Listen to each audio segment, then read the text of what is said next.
Oh my god, there's less than 1 day left until Mushoku Tensei Season 2 Part 2. And you know, last time I decided, all the way back when I was living in Boston, I thought let me make a pre-season video where I talked about my hopes and fears for Mushoku Tensei Season 2.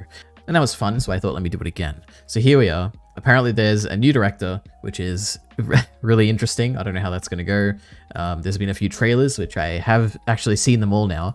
Well, I guess there's 2 trailers and 1 teaser, I think, or something like that. But I don't know how much there is to actually say on this.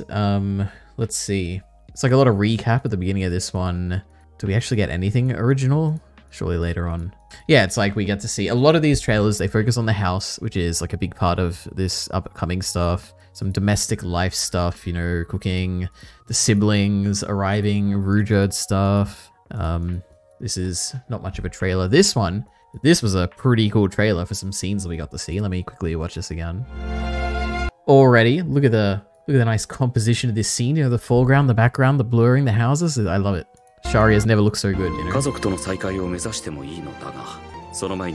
Rudis is looking good on model. Sylphie is looking very good in all of these, like, anything I've seen of her, basically, in the Season 2 Part 2, she looks great, so I don't know, they're really focusing on her for some reason.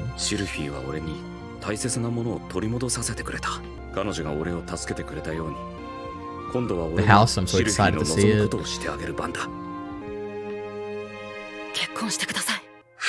It's the best shot of Sylphie.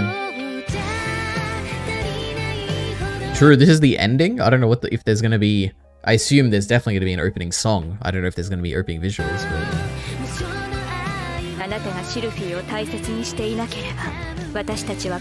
And oh my god, when I saw this, I couldn't believe it. Just that, firstly, look at the animation. Look how great the scene looks. Oh my god. I couldnn't believe it, because to me, this is probably in my, like, I don't know, top 10 scenes in all of Mushoku Tensei, all the novels. I even, in my notes when I was reading through the first time on my phone, I listed like the standout scenes that happened. And the Luke one with Rudy, when they're like, when Luke like challenges him, it's like, okay, I'm gonna fight you with like all my strength or whatever, blah, blah, blah. That's like one of my favorite scenes, because it establishes Luke as like, or it reframes everything you've seen of Luke up to that point. Like initially, at least when I read through, he seemed like a really, like a strong character. He's obviously defending the princess. He seems kind of arrogant a little bit. We got a hint of his, like, I guess more nice side, I guess, when he helped Rudy with the aphrodisiac thing. But I don't know. He seemed strong, he seemed distant, and he seemed not necessarily a good person. But then when we have this scene and he's fighting and we realize that he's actually not strong at all, he's like average or even possibly weaker than average, and he purely is by Ariel's side because he's like a very good friend and likes her a lot. And the same with Sylphian, which is like, well, the reason why he's fighting Rudy here, you know, to see that Rudy can take care of him.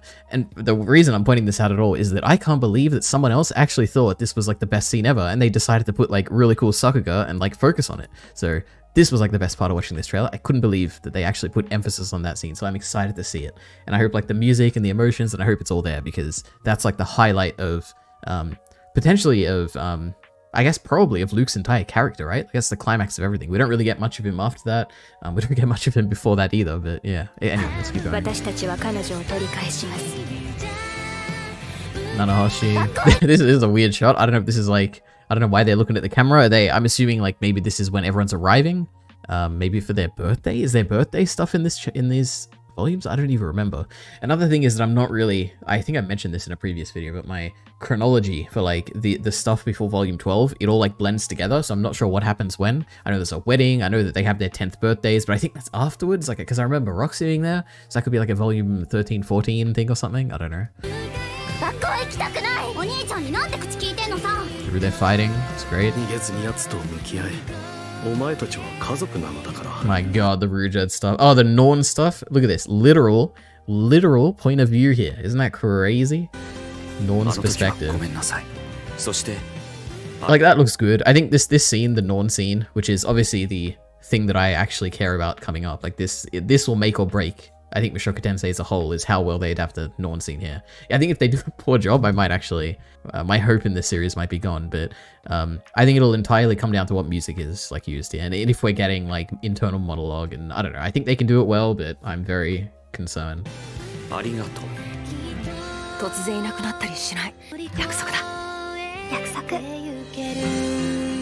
then we get the reveal. Crazy for them to put that in the trailer, but it's great. How exciting. Anyway, those are the 2 trailers, and then there was this like teaser I watched, but I can't find it. I think they like got rid of it off the internet. So anyway, but let me see. I actually wrote some notes. Anyway, yeah, the first overall thing, like I said, there's a new director, which to me means that I've basically lost all hope in this ever being, like, this show ever recovering to the point that it was in season 1, which was like, I think season 1 is like one of the best things I've ever seen production-wise. Like the quality, like the amount of animation, you know, the really interesting directing choices, and I think also the attention to detail that was in season 1. And the go-to example I always give is that in the ending of every episode, when it like showed the title for the next episode, it would have the dragon. Oh, I don't even remember. It's been so long since I read it, but the dragon temple or whatever it's meant to be, the dragon runes or what ruins. It had those things, like the symbols there, which is like a really small detail that you really have to understand the series really well to include that. And I don't think we got anything like that in season 2 part 1, and I don't think, because we're changing directors and visions and everything, I don't think we're gonna get that in any other show going forward. So that's what I think about this. But who knows? I'm also excited. Maybe the new director will do some interesting things. So simultaneously fearing, hopeless, and hopeful that it's going to be interesting. Then the actual main thrust, or as I wrote in my notes, the 3 pillars of volumes 10 to 12 are the 3 Grey Rat characters. Basically, you have Luke Grey Rat for the reasons I talked about before. I think this scene with Luke is one of my favorites, propels him to be like an SD character. I'm interested to see the context of it again, because like I described it, but I don't really remember in that much detail. I haven't read it since I like first read it ages ago, so I'm very eager to see it. But Luke Grey Rat is a big pillar in these volumes. Now, obviously, the biggest pillar by far is Norn Grey Rat. She's obviously reintroduced here, and we haven't seen her ever since she was like a little girl in Millis. We get the very big bulk of her actual character here, and it is possible that they could skip a bunch of it, which I'm worried about if they don't include her perspective, or if they don't include the church praying scene at the end where she like talks to Cliff. But yeah, she's like a big pillar of this. And obviously Paul Grey Rat. This is like the last time we ever see him, and it's probably the most emotionally impactful interaction we ever see of him, or probably one of the most emotionally impactful moments of Mushoku Tensei, which is like, firstly, the absolute depression and emotional instability we see him in when we first meet him, when Rudius arrives at Bagaret, and obviously everything following his death is like the most emotional, crying, you know, crazy stuff. But anyway, those are the 3 characters you have to nail in these upcoming volumes. Nail those, we're good. All right, I'll be happy. Anything else is just like superfluous stuff. But yeah, now I just like have a summary of like what's in there. So volume 10, we're gonna get stuff. This is also like a summary based on my recollection, so I could be completely wrong, but we're like buying and moving into the house. Like that's gonna be exciting stuff. The house is like, I guess what's interesting is that this season 2 part 2 is going to be a transition to like the next stage in Rudius's life, right? Like we had the early stuff in season 1, like all of him before he actually gets to the university. Then we have like the university stuff at the beginning of season 2, like the first half of season 2. And now we have the more like Rudius is transitioning into the permanent stage of his life where he gets a house. He's going to live there for the rest of his life. Unless I'm misremembering and I don't, there's like some detail where he actually moves out. Like he's going to establish roots. He's going to get married. He's going to have kids. He's going to start a corporation. Like this is all gonna, this is like obviously the transition moment where it's like these things are becoming more permanent now and more consistent and solid and reliable, blah, blah, blah. So that's interesting. We're going to get the wedding, which is cool. And I wrote here the Luke scene, which, yeah, which I am interested how much it will hit for the anime onlys, because I feel like there hasn't been too much of Luke, because we haven't really got any Ariel or Sylphie like point of view chapters as we did in the light novel.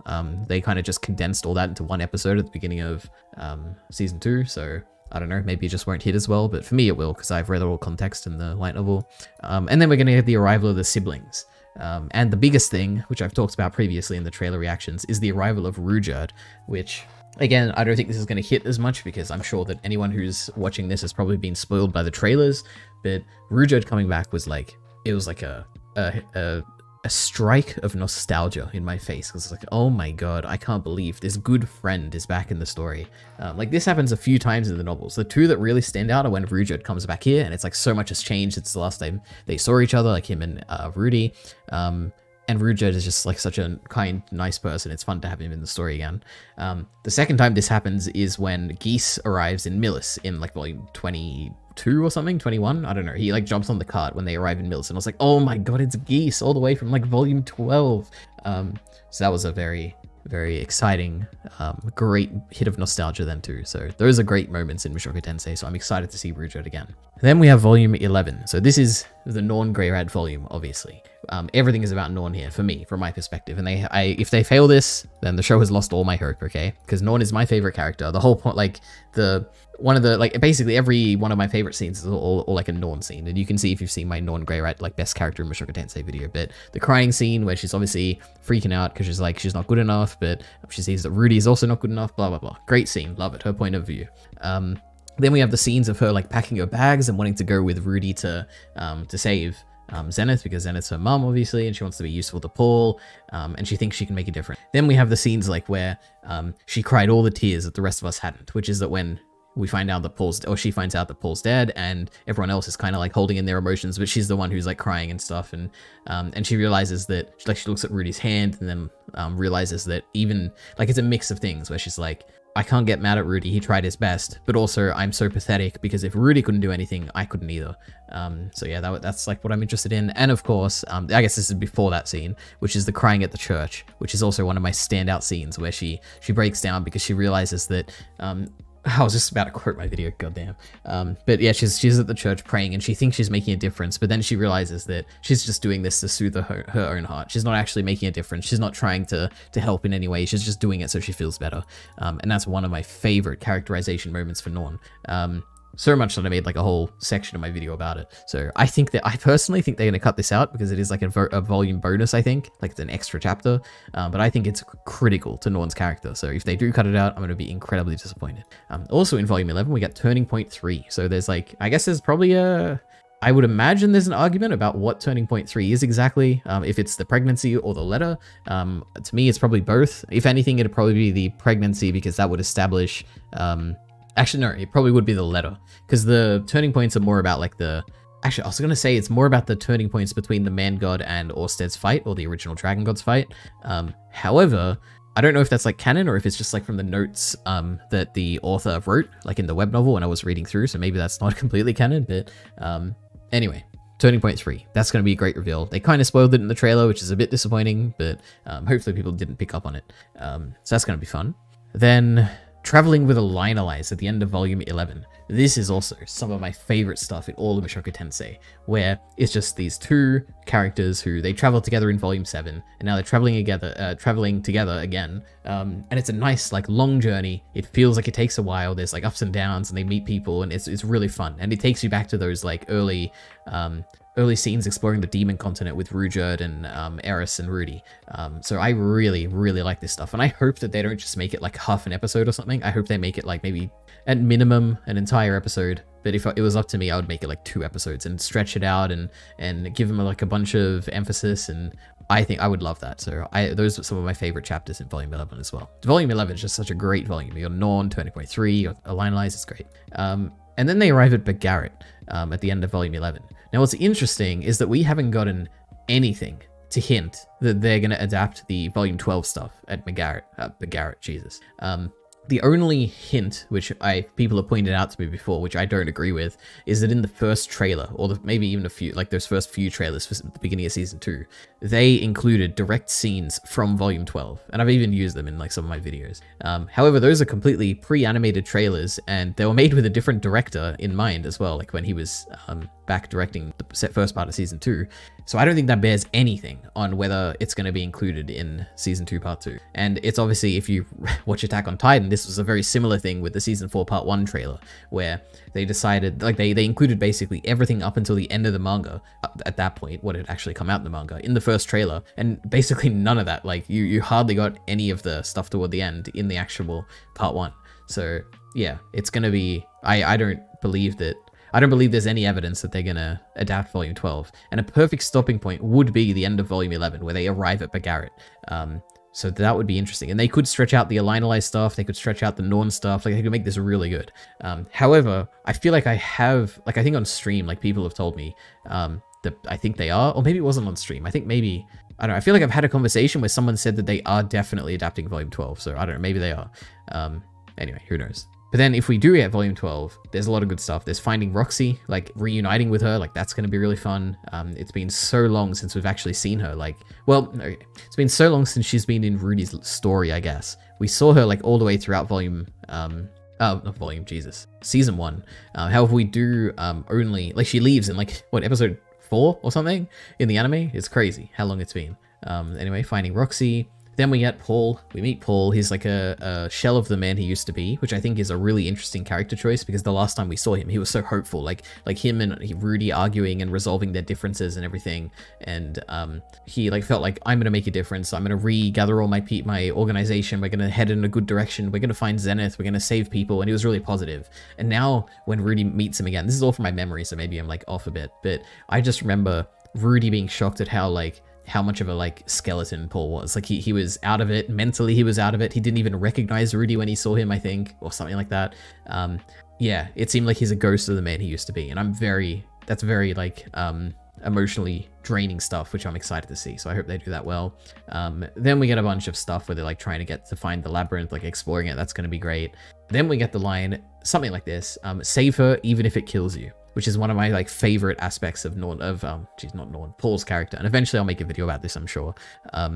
Actually, I'm not sure because I would have made it before the episode. Basically, if I ever make this video, it has to be before this episode comes out because I don't want to like make it about the anime. But anyway, this is a fantastic line because it shows that it just shows that Paul thinks of himself as a complete failure. Like this is not a thing you should be saying to your son, right? To save this person even if it kills you. You should never say that, right? Paul himself can believe this and he can do it. He can enact it himself. He's going to save her even if it kills himself, but he shouldn't be telling Rudius that. And it implies so many things. Firstly, it implies, like I said, that Paul he sees himself as a complete failure and this has to work. No matter what, this has to work. Otherwise, it just implies that he can't accomplish anything and he's useless, and he's just a failure completely. It also implies that he obviously cares a lot about Zenith, and that's really interesting. And also it shows that he really has faith in Rudius, I guess, that he knows that Rudius is going to understand even if he says this. He knows that Rudius isn't going to hate him or anything for saying this. I think it is a really interesting line and I'm excited to see it. Or it's like something like that. I don't think he directly says that, but like Rudius understands it later or something. I don't know. It's going to be cool. Yeah, then we go back to Sharia and we get the Norn scene I was talking about before. She cried all the tears that the rest of us hadn't. I think the important thing here is the music. Like, yeah, there's not much animation you really have to put in here, but the music is really what's going to sell the emotions here. I don't know what they could do. Maybe they could call back to the music they used when her and Paul were like traveling in that one perspective scene we got at the beginning of that one episode in Millis. That could be interesting, but I don't know. We'll see. Oh, and another thing we also get, I vaguely remember the details here, which is that when Rudy is basically traveling back from Bagaret after Paul's death and Zenith's husness and everything, he has this like introspective moment where he realizes that he never really saw Paul as his dad. Whereas this entire time, there was no question in Paul's mind that Paul had always seen Rudy as his son. And it's like so sad and like I don't know, it's just so sad. That's really what it is. And it's like he wishes he could have like told Paul or like accepted him before that he was actually his father. Like he was a father more than his original father ever was to him. He shaped him more than that father ever did, you know, or something like that. Or maybe it was more like the other end, where it's like through Paul, he can now appreciate that his original father had accommodated him so much. I don't know, whatever it is. I just remember it was really emotional stuff and I'm excited to see it in context again. So yeah, that's great. But yeah, that's all the volumes. Now, on top of this, there's also the Eris stuff, which is being cut out of like basically everything so far. We get these intercutting scenes where she's training at the Sword Sanctum with the Sword God and Isolta and Nina, I think. I don't know if we'll get. I don't feel like there would be any appropriate place to put this except for potentially when they return to Sharia and when Roxy is taken in as like part of the family. Because then you could do like a ironic like. Rudy could be like, haha, or Sylphie could be like, haha, as long as you don't take any more wives or anything like that. Oh no, she doesn't even, that's not even a Sylphie thing. What am I, who says that? Yeah, I think Rudy internally, he has like a monologue where he's like, don't worry, Sylphie, I'm not going to take any more wives, just you and Roxy or whatever. And then you could like do an ironic flash to like Eris and her training and like the implications that, oh, maybe she will come back into the story. That could be interesting. Or funny, I guess. An interesting way to end the season. And then maybe afterwards you could have an OVA between season 2 and 3, which is like the Eris stuff, like all catching up and everything. That could be really good. So my bet is that right at the end of the episode, at the end of volume 12, like the final episode of the season, they'll probably have some Eris stuff. That's what I'm... So yeah, so to summarize, I have worries, and I have the things I'm looking forward to. So for worries, I don't think that I'm worried they're going to miss out on details. Like, I don't know what details, but that's usually what it is. Maybe about the Norn stuff. Maybe they'll, like, I don't know, miss some subtle detail about how, maybe they will miss that, the scene where she's praying, or maybe they'll adapt the scene where she's praying, but they won't emphasize that, she feels bad here because she feels like she's, like doing it for herself. I don't know, details like that I'm worried about. I'm also worried that they might not adapt volume 12, although I think someone has told me that they will adapt it, so I don't know, that's a bit of a worry. I'm worried, my biggest worry this season is that they're going to completely fumble all the Norn stuff. Like, maybe then we're not going to get the perspective of Norn, like we're not going to see any flashbacks or anything. Maybe the emotions aren't going to land, like, I don't know. That's my biggest worry. And the thing I just mentioned before, they'll probably skip the Norn point of view scene of the church, although I think it's one of the most important parts of a character, so I would be saddened if they did. Now, the things I'm looking forward to, number one is a new opening. Now, hopefully, I don't think they're going to do this. Hopefully, they get rid of the opening and they go back to what it was before, which is that you just show like scenery or like, I don't know, characters moving around or something. Because I much preferred that to the opening. Although it was really cool to see the visuals of an opening. So if they do end up doing an opening again, like the visuals of it, I am excited to see what it has. And I hope it's not like spoilery and shows like the Paul fight at the end with the Hydra or anything like that. But yeah.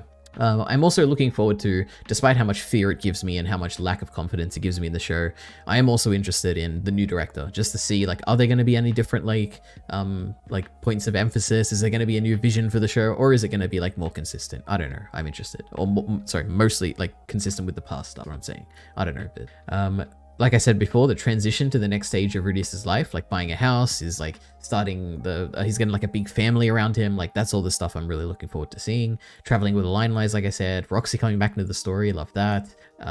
And we're getting some of my favorite scenes in all of Mushoku Tensei. So basically every scene with Norn, we get the Luke versus Rudius scene at the wedding, and we get Paul's like destroyed emotional state and like the whole fight with the Hydra and Rudy like seeing the destroyed corpse of Paul in front of him after the fight and just being in shock and not understanding like why is his body here, why is his lower body like there, and him like seeing Rudy's hand like gone and everything. This is all really, really good stuff.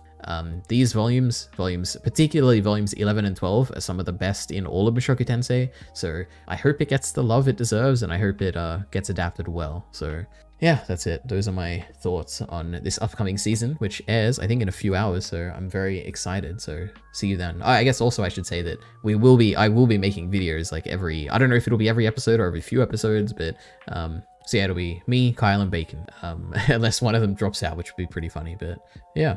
See you then.